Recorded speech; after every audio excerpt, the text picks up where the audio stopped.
எல்லாருக்கும் ஹாய். நான் இன்றைக்கி ராகி கொழுக்கட்டை பண்ண போகிறேன். நம்ம ராகி வந்துட்டு நம்ம ஹெல்த்துக்கு ரொம்ப நல்லது. நான் இங்கே 1 கப்பு ராகி மாவு, நம்ம 2 டீஸ்பூன் நெய் ஆட் பண்ணிவிட்டு ஒரு 5 மினிட்டு லோ ஃப்ளேமில் ரோஸ்ட் பண்ணிக்கலாம்.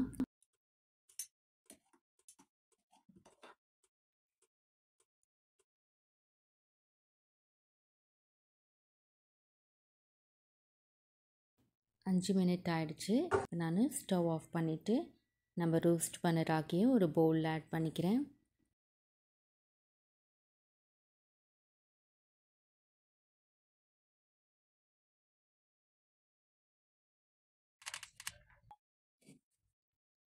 ஒரு கப்பு அவல் மிக்சர் ஜாரில் ஆட் பண்ணிவிட்டு நான் பவுடர் பண்ணி எடுத்துக்கிறேன். பவுடர் பண்ணி ஆயிடுச்சு. இந்த ராகி மாவுலேயே நம்ம ஆட் பண்ணிக்கலாம்.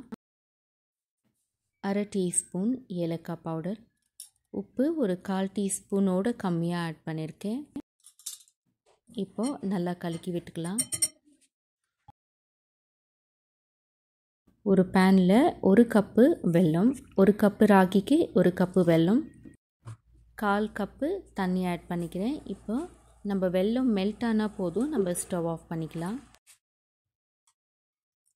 இப்போ மெல்ட் ஆன பிறகு நான் ஃபில்டர் பண்ணிக்கிறேன்.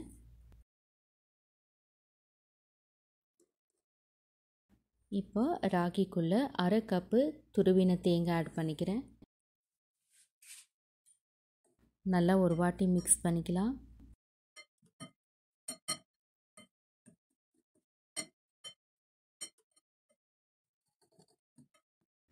மெல்ட் பண்ணி வச்சுருக்கிற வெல்லம் கொஞ்சம் கொஞ்சமாக ஆட் பண்ணி மிக்ஸ் பண்ணிக்கிறேன்.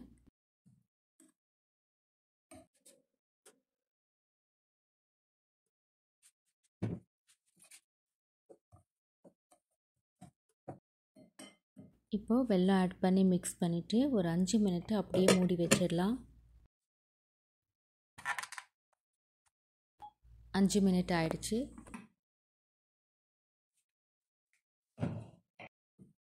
நம்ம கையால் ஒரு வாட்டி நல்லா மிக்ஸ் பண்ணி எடுத்துகிட்டு நம்ம ஷேப் பண்ணி எடுத்துக்கலாம்.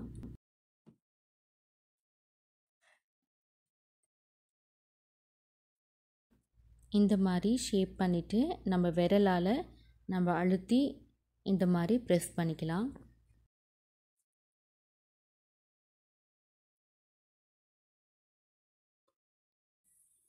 எல்லா ராகி மாவும் இந்த மாதிரி ஷேப் பண்ணி ஆயிடுச்சு. ஒரு ஸ்டீமரில் வச்சு நான் இங்கே இட்லி பாத்திரத்தில் நான் 15 மினிட்டு ஸ்டீம் பண்ணி எடுத்துக்கிறேன்.